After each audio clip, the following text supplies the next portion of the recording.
Bonjour et bienvenue à l'émission Chrétien comme Christ. Le thème de notre émission aujourd'hui est Parole puissante. Alors Christine, tu as un texte à nous lire dans l'Évangile selon saint Matthieu. Exactement, au chapitre 8 et à partir du verset 16. Le soir, on amena auprès de Jésus plusieurs démoniaques. Il chassa les esprits par sa parole et il guérit tous les malades, afin que s'accomplisse ce qui avait été annoncé par Ésaïe le prophète. Il a pris nos infirmités et il s'est chargé de nos maladies. Et là, bien sûr, on va parler de la parole puissante de Jésus qui, par sa parole, chasse les esprits. Il n'est pas question de faire des grands gestes. Mais... Oui, mais ici, c'est quand même impressionnant. Il n'y a pas de grands gestes, comme tu dis, il n'y a pas d'excitation, c'est juste la parole de Jésus, une puissance dans la parole de Jésus.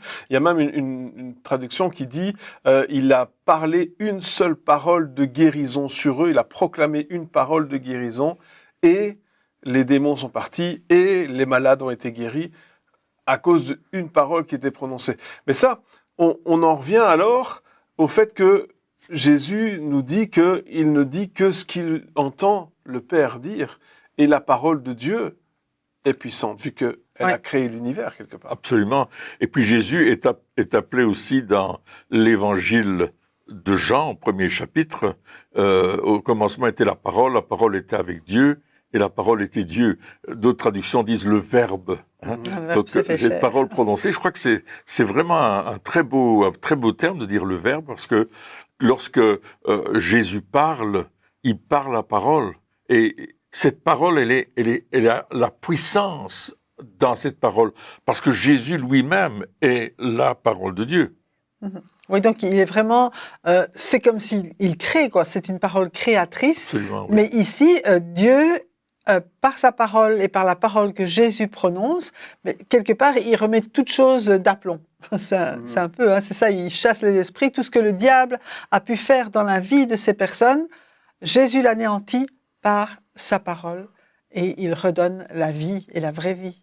Oui, on peut se demander un petit peu le processus de tout ça. Enfin, si on essayait de décortiquer, d'essayer de voir comment ça fonctionne, parce que alors si on regarde et puis on voit, on dit bon, ok, il a parlé, oui, mais qu'est-ce qui s'est passé derrière? Moi, je me demande toujours quel a été derrière le fonctionnement au niveau invisible, dans l'invisible.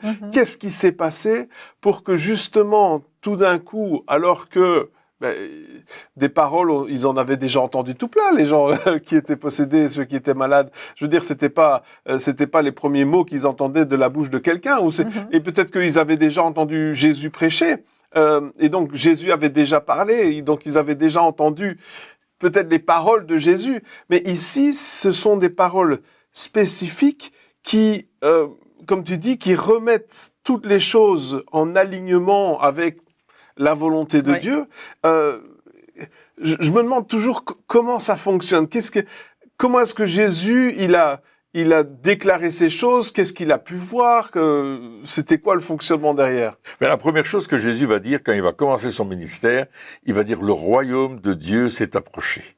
C'est-à-dire que là où est le roi, là est le royaume. Et Jésus est en train de montrer qu'il y a un royaume supérieur au royaume des ténèbres. Et que ce royaume-là a l'autorité par sa parole pour déclarer les choses et changer les circonstances. Et bien sûr, ça va être un processus de foi aussi pour accepter cette parole qui va parler et qui va transformer les choses. Parce qu'il dit ceci, mes paroles sont esprit et vie. C'est-à-dire qu'elles apportent la vie, elles provoquent la vie, elles donnent la vie. Or, quelqu'un qui est possédé par un démon, il n'est pas libre. Parce que ce démon l'oriente là où il veut pour faire des choses que peut-être cette personne ne veut pas faire, mais que le démon voudrait qu'il fasse. Maintenant, quelqu'un qui est malade, eh bien, c'est clair aussi que il peut pas faire ce qu'il voudrait faire parce que il est lié par la maladie. Et on voit que Jésus apporte une parole de délivrance, une parole qui va briser les chaînes, qui va briser les liens qui sont sur ces personnes, que ce soit des liens démoniaques ou que ce soit la maladie. Et on voit que dans ce texte, les deux sont au même niveau. Mais la parole est au-dessus de ces liens démoniaques et de ces liens de maladie, tout compte fait. Ouais, parce que si on voulait imaginer un petit peu dans l'invisible ou dans le visible aussi, parce que par exemple les démons, ben, c'est dans l'invisible. Donc là tu disais, ben, forcément c'est des esprits qui sont là, qui tiennent les gens captifs.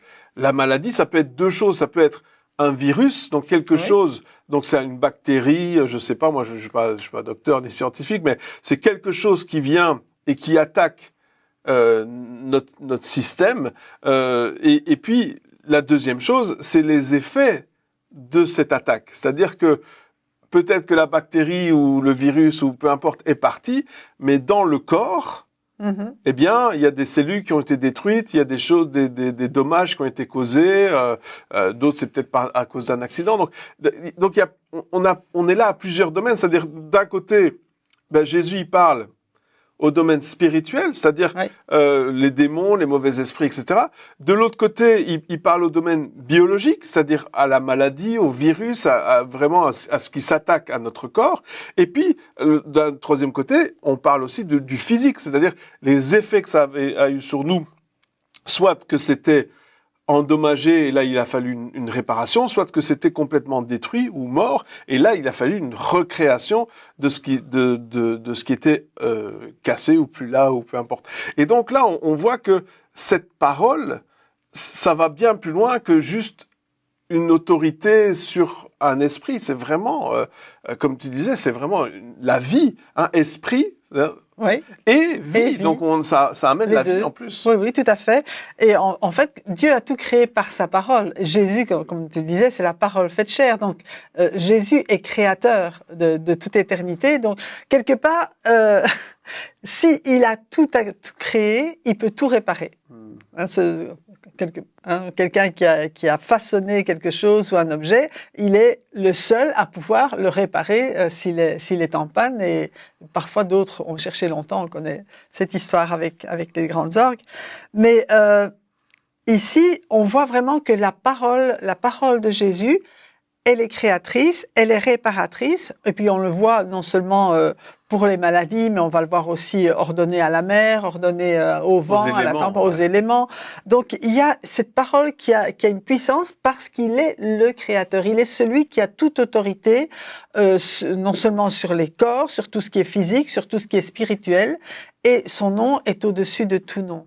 Et c'est pour ça que parfois, quand on parle de guérison, et que tu parlais de virus ou de bactéries, eh bien on dit le nom de Jésus est au-dessus, et la parole de Jésus a autorité pour faire mourir ce virus, pour faire mourir ces bactéries, et pour redonner la vie à ce qui est mort, parce que c'est lui qui a donné la vie en premier.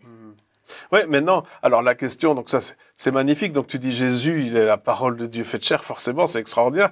Alors on pourrait se dire, oui, mais alors, ça c'était Jésus. Et puis nous, on n'est pas Jésus. Et donc, on peut pas forcément voir ce genre... Parce que c'est vrai, lorsqu'on voit des gens qui souffrent et on veut prier pour les malades et on veut voir les personnes guéries, etc. Mais la vérité, c'est que on a besoin d'être efficace. Oui. On a besoin... Parce que on pourrait prier pour une personne pendant des heures, des jours, des semaines, des mois, des années, sans avoir aucun résultat, alors que ici, Jésus, dans cet exemple, il a prononcé une parole et tout a changé tout d'un coup. Ouais. Donc, comment passer du pas de résultat ou très très peu à les résultats que Jésus avait? Il y a plusieurs étapes qui sont importantes pour en arriver là. La première, c'est de croire l'œuvre parfaite de Jésus-Christ à la croix. Et de croire que par ces meurtrissures, nous sommes guéris, délivrés, sauvés, transformés. Il a fallu le sacrifice de Jésus, l'agneau de Dieu qui ôte le péché du monde, comme disait Jean-Baptiste, pour que nous soyons sauvés. La première chose que Dieu va faire, c'est de nous sauver à cause de son sacrifice, mais aussi de vouloir nous guérir, nous donner la santé, de nous donner ces choses qu'on a besoin. Alors ça, c'est une première chose. La deuxième chose, c'est qu'on soit convaincu que Dieu veut guérir et peut le faire maintenant. Ça, c'est la deuxième chose. Troisième chose, c'est que quand je vais aller prier pour un malade, je vais pas croire que moi je vais le guérir, mais que Jésus l'a déjà guéri. Parce que justement, le prophète Ésaïe, on a lu que c'était pour que la parole du prophète Ésaïe soit accomplie. Il dit, par ses meurtrissures, nous sommes guéris. Donc, il ne dit pas, nous serons peut-être un jour, de temps en temps, parfois, guéris, donc nous le sommes. Et Pierre, dans 1 Pierre 2,24, va dire, par les meurtrissures de Jésus, nous avons été guéris, délivrés, sauvés, transformés. Donc, c'est là que on va entrer dans la plénitude de ces paroles-là. Et justement, l'apôtre Paul dit, vous avez tout pleinement en Christ. Donc, on va avancer dans cette certitude que la parole déclarée va provoquer quelque chose. Et j'ai reçu un témoignage il n'y a pas longtemps. On avait été prié pour un monsieur en Afrique, et le monsieur était sur son lit, il avait eu une attaque, il était vraiment paralysé et tout. Et puis on est allé prier pour lui, et j'ai déclaré la parole sur lui. Et rien ne s'est passé à ce moment-là. Mais le témoignage que j'ai reçu, c'est que, extraordinaire ce qui s'est passé. Alors c'est Podo, ça s'appelle. C'est le Congo-Brazzaville. Le monsieur pour lequel vous avez prié, il est complètement guéri. Mais moi, je n'ai pas vu ça. Mais j'ai cru que Dieu allait faire quelque chose. Alors si je regarde avec mes yeux humains, je ne vois pas spécialement la guérison, mais si je regarde avec mes yeux spirituels, comme dira l'apôtre Paul, ouvrir les yeux de notre cœur, ces yeux spirituels qui sont ceux de Dieu en moi, je crois que la parole de Dieu prononcée pour la guérison de quelqu'un agit en profondeur dans la vie de cette personne. Et ça, c'est une conviction que la parole de Dieu nous donne, parce que nous nous approchons et nous croyons la parole, cette même parole que Jésus va prononcer et qui va apporter la résurrection, la vie, la transformation, la guérison, la restauration d'une façon extraordinaire. Ouais. En fait, la parole de Dieu, elle est éternelle. Et comme tu le disais, Ésaïe, Ésaïe, c'est aussi la parole de Dieu qu'il a annoncée et Jésus qui est venu accomplir cette parole. Et il a accompli cette parole en prononçant une parole. C'est ça. C'est vrai. Non, mais ça, tout se passe avec la parole. Et pour nous aussi, c'est la même chose. On part pas du fait que Dieu va guérir, mais du fait que la guérison a déjà été accomplie. Et en prononçant ces paroles, eh bien, c'est comme si, c'est pas seulement comme si, c'est cette guérison qui est accomplie et qui se manifeste sur la terre pour que la volonté de Dieu soit accomplie sur la terre comme elle est accomplie au ciel. Au ciel, pour Jésus, il a tout accompli. Donc, son travail est terminé par rapport à l'œuvre qu'il est venu faire ici et il est retourné auprès de son Père. Mais maintenant, nous bénéficions du résultat, je vais dire, de tout ce qu'il a accompli et nous devons saisir ces paroles, non seulement les paroles, mais les faits, ce que Jésus a fait. Il a pris sur nous toutes nos maladies, il s'est chargé de nos maladies et à cause de ça, nous pouvons prononcer cette parole de guérison en sachant que Jésus a porté ces maladies, donc il n'y a plus aucune raison qu'on les porte sur la terre. Justement, quand on parle de la parole, quelle était cette parole ? Est-ce qu'il a dit une phrase clé ? Est-ce qu'il a cité un passage ? Non, mais c'est vrai, il a parlé une parole. Ok, mais quelle parole ? Quelle parole est-ce qu'on doit dire ? Est-ce qu'on peut réciter n'importe quel passage biblique et puis ça fonctionne ? Est-ce que on doit dire ? Est-ce qu'il y a une formule magique ? Est-ce qu'il y a une formule spécifique qu'on doit prononcer ? Est-ce que Jésus a juste dit ce qui lui passait par la tête à ce moment-là ? C'était quoi cette parole ? Parce qu'il dit une parole. Oui, d'accord, on parle de parole depuis tout à l'heure, mais c'est quoi cette parole ? Qu'est-ce qu'on doit dire exactement ? Alors, on peut lire peut-être ce texte de Matthieu 8, versets 5 à 8. Christine, tu veux nous lire ça ? Où il y a ce centenier qui vient voir Jésus à Capernaum, et si tu veux le lire. Donc, comme Jésus entrait à Capernaum, un centenier l'aborda, le priant et disant « Seigneur, mon serviteur est couché à la maison, atteint de paralysie et souffrant beaucoup. » Jésus lui dit « J'irai et je le guérirai. » Le centenier répondit « Seigneur, je ne suis pas digne que tu entres sous mon toit, mais dis seulement un mot et mon serviteur sera guéri. » Un mot. Dis un mot et mon serviteur sera guéri. Ça, la foi du centenier avait compris, le centenier avait compris quelque chose sur l'autorité de la parole de Jésus et c'est tout ce qu'il avait besoin. Oui, et dit un mot en rapport avec ce serviteur qui est paralysé. Donc, qu'est-ce que Jésus allait dire? Sois guéri. Simplement. Sois guéri. Reçois ta guérison. Reçois la mobilité que tu as besoin d'avoir. Et quand le centenier va rentrer chez lui, il va trouver son serviteur complètement guéri parce que Jésus a envoyé sa parole. Et c'est exactement ce que dit le psaume 107 au verset 20. Il envoya sa parole et il les guérit. Amen. C'est extraordinaire d'entendre un texte comme ça. Il envoya sa parole. Alors, bien sûr, le Père a envoyé Jésus, qui est la parole faite chair, pour nous guérir, pour nous sauver, pour nous transformer, pour nous mettre au large, afin que nous soyons protégés. C'est une excellente nouvelle. Oui, mais encore une fois, quel était ce mot?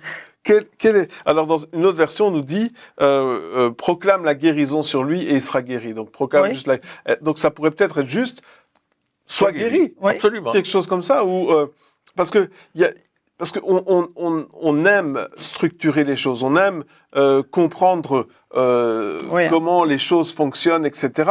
Et là, on voit, c'est un petit peu comme si dans tous ces textes, il reste un mystère. Hein. Matthieu, il dit pas Jésus prononça une parole et voici la parole que Jésus prononça. Soyez guéris. Il donne pas de détails. Non, si, ici, il dit, pour le serviteur, le centenier, il dit, Jésus dit au centenier, va, qu'il te soit fait selon ta foi. Oui, donc non, mais voilà, ça c'était ça. Le centenier, en fait, Jésus n'avait pas besoin de dire autre chose parce que la foi du centenier était venue chercher la guérison. Il n'avait même pas besoin que Jésus dise ton serviteur est guéri. Il savait juste que lui avait proclamé une parole. Le centenier lui-même avait dit dis une parole et mon serviteur sera guéri. Et Jésus a dit ok, je dis une parole, va, qu'il te soit fait selon ta foi. Ce que tu as dit s'accomplit. Wow. Ouais, c'est ça. C'est vraiment ça. Et c'est de se dire, ok, maintenant que on sait ces choses-là, on connaît ces histoires, on lit ces histoires, etc. Comment est-ce que nous on peut réagir à ça? Comment est-ce qu'on peut mettre ça en pratique dans notre vie de tous les jours, avec justement toutes ces personnes qui sont autour de nous et qui souffrent, et de dire, ok.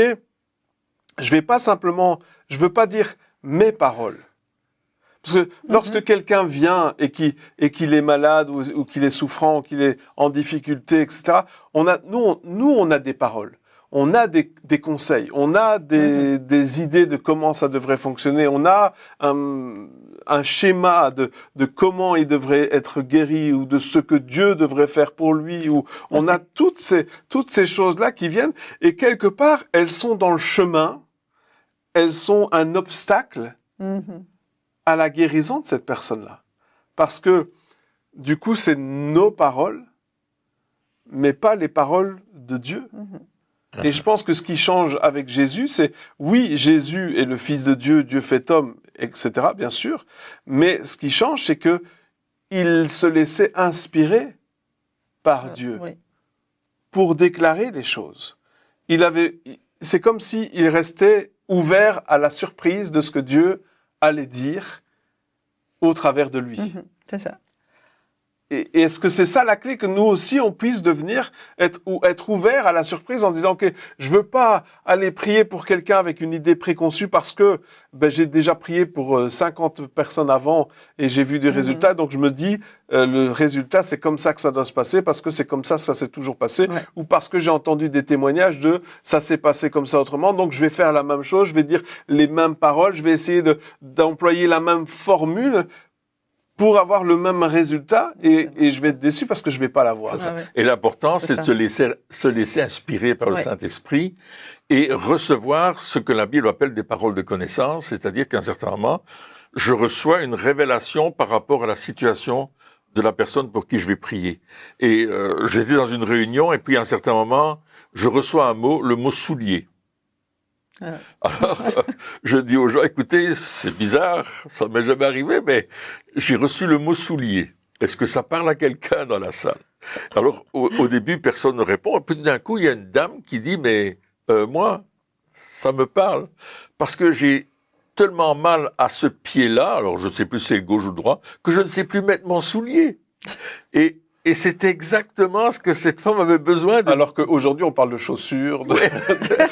Elle parlait encore en souliers. Oui, c'est ça. Donc, elle s'est avancée, on a prié pour son pied, elle était guérie de son pied. Elle a pu remettre son soulier. Mais je dis, c'est incroyable recevoir un mot comme ça.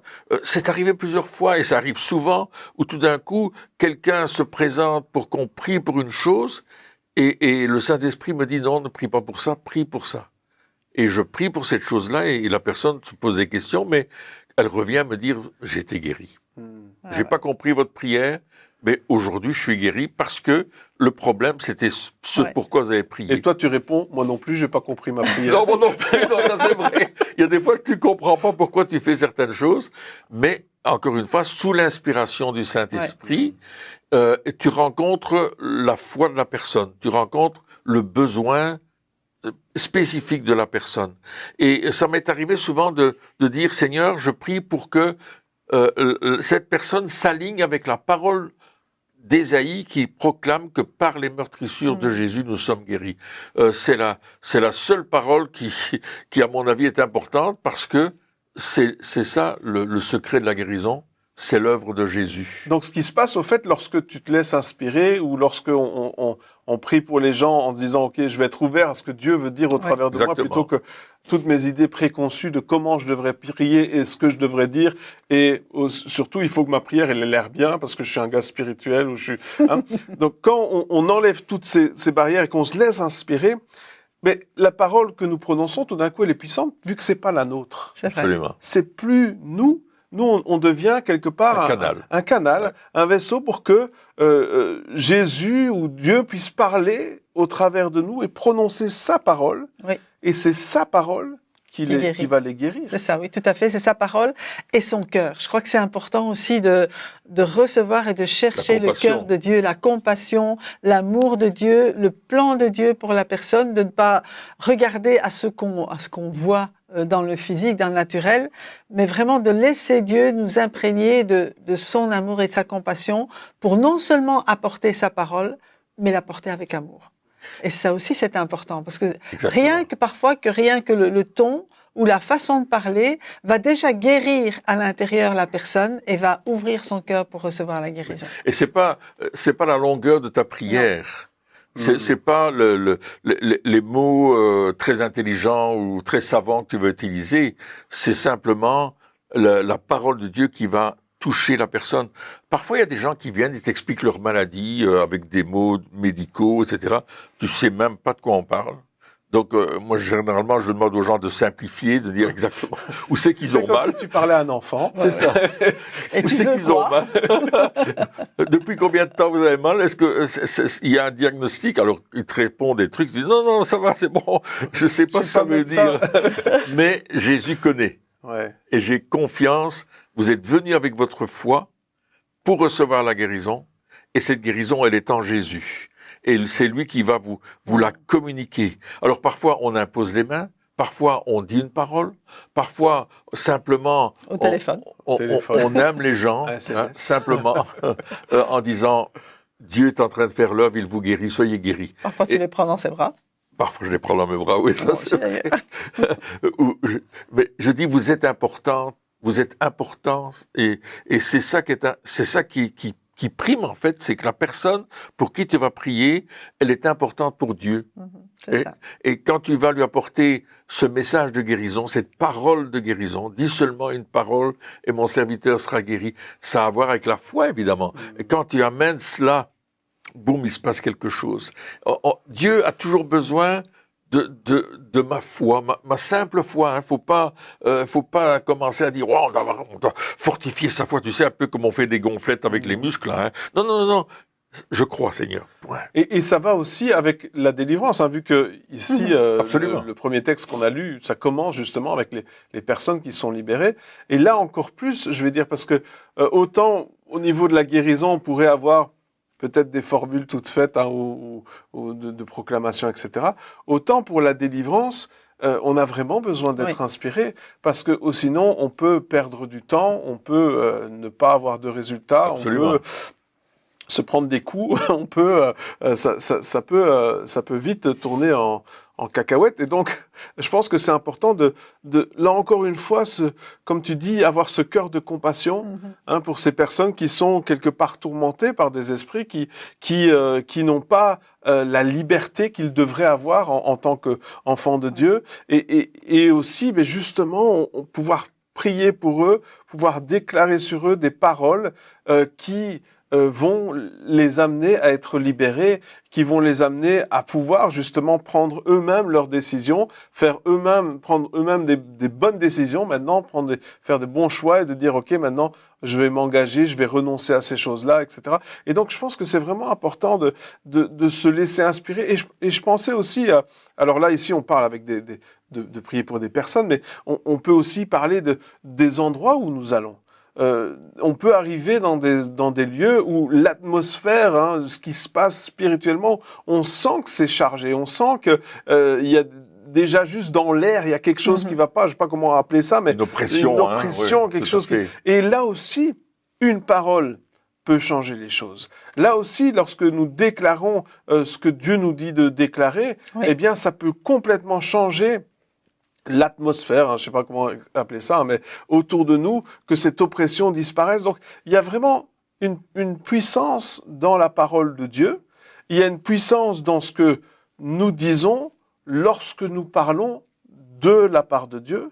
Mais pour ça, on doit être ouvert quelque part, se laisser inspirer, être prêt à la surprise, laisser nos idées préconçues de côté. Absolument. Et c'est de plus en plus difficile. Plus on a de l'expérience, plus on se dit ah oui, mais il y a quand même beaucoup d'expérience qui est là. Mais laisse ça aussi de côté. Laisse les expériences passer. Laisse ces choses-là en disant Saint-Esprit, moi je veux être ouvert à ce que tu vas m'inspirer et je veux être un canal. Et peu importe si ça a l'air bête ce que je vais dire, je veux le dire quand même parce que ça vient de la part du Seigneur, comme lorsque tu as parlé des souliers, ça avait, peut-être que, je veux dire, pris hors du contexte et sans le résultat à la fin, ça avait l'air vraiment, c'était pas vraiment réfléchi mais si ça vient de Dieu. Il y avait une solution. Il y a cette puissance. Et donc, peu importe la parole, du moment qu'elle est inspirée, eh bien, elle va porter du fruit. Amen. Et elle va être puissante. Absolument. Eh bien, chers amis,